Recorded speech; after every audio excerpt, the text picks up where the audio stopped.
Hi everyone, it's Andy Zitzmann, founder of the GAMETIME Movement, where I'm on a mission to helping you and 1 million other people step up your game. In this short 3 to 5 minutes every day, I'm going to provide you with inspiration, motivation, and empowering information so that you can wake up, have a little pick-me-up, get fired up so that you step up on a daily basis. So get ready, because it's time, it's your time, it's game time. Hey, what's up everyone? It's Andy Zitzmann and welcome to today's show. Today I'm on like day 4 of being sick, but I'm getting better. You know, I went to urgent care yesterday. I got some meds and some scripts and I'm on my way to recovery. I'm feeling much better. I know this, I'm not getting worse, so I gotta be getting better. And hopefully this will be the last day and I'll kind of be fully back in action by tomorrow.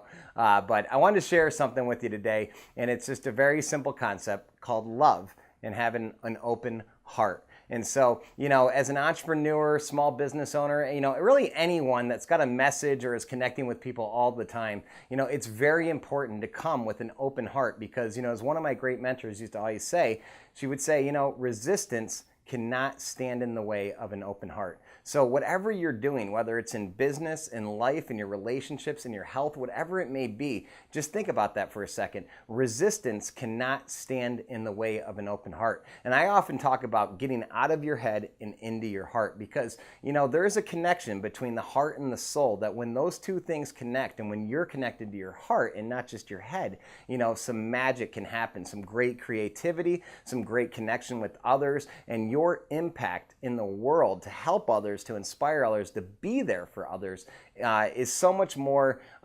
productive and just such a bigger impact when you come with an open heart.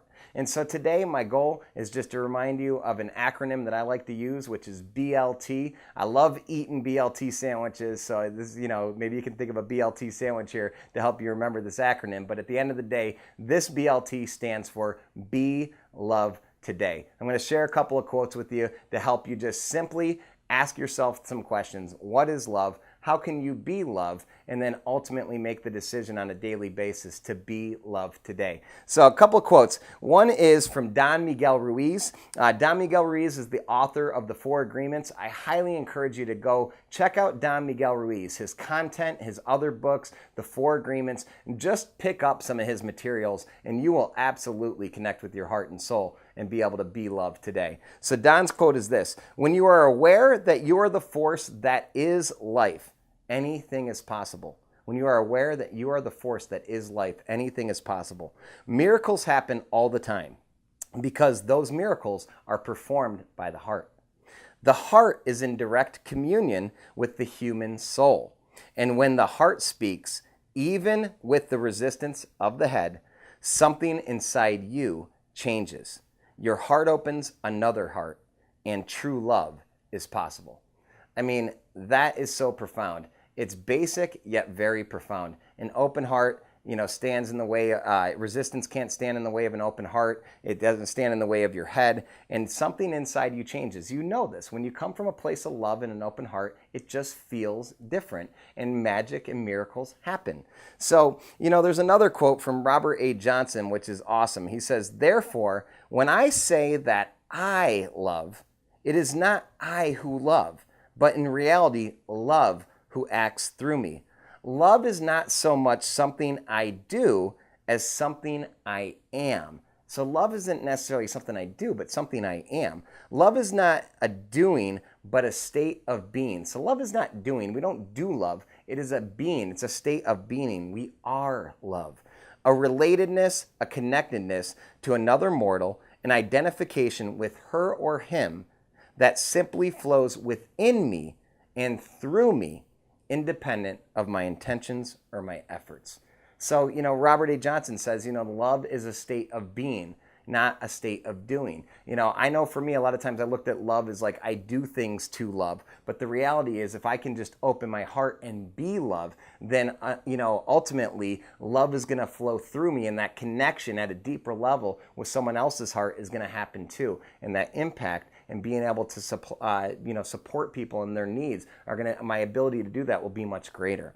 And then lastly, I just want to share you an excerpt from a quote from a Eknath Isarwan. That's a tough one. Woo. Okay. Well, what Eknath says is, you perceive the needs of others intuitively and clearly with detachment of any personal desire. That is love. When you perceive the needs of others intuitively and clearly with detachment from any personal desires. So if you were to take these three quotes and blend them together and realize that, we are love, it's a state of being. That when we are love, resistance cannot stand in the way of that open heart, cannot stand in the way of love. And that when we realize that through love, we can perceive things clearly and intuitively with the detachment of any personal desires, that our true love in our heart can shine through. And so today, ask yourself the question, how can you be love today? What can you do to be in a state of being, to just be love today? It's time, it's your time to open your heart and to open your heart and to just be love today. BLT. It's game time. Hey, thanks for tuning in today, and thanks for stepping up your game. Here's what you can do to spread the movement. Go to GAMETIMEMovement.com and be sure to share your game time moment of the day, your GMOTD, so that others will feel compelled to share their game time moments too. And if you haven't already, subscribe on iTunes or Stitcher Radio, and please be so kind to leave a rating and review so that we can reach 1 million people and encourage them to step up their game too. This is Andy Zitzmann, reminding you, it's your time, it's game time. Till next time.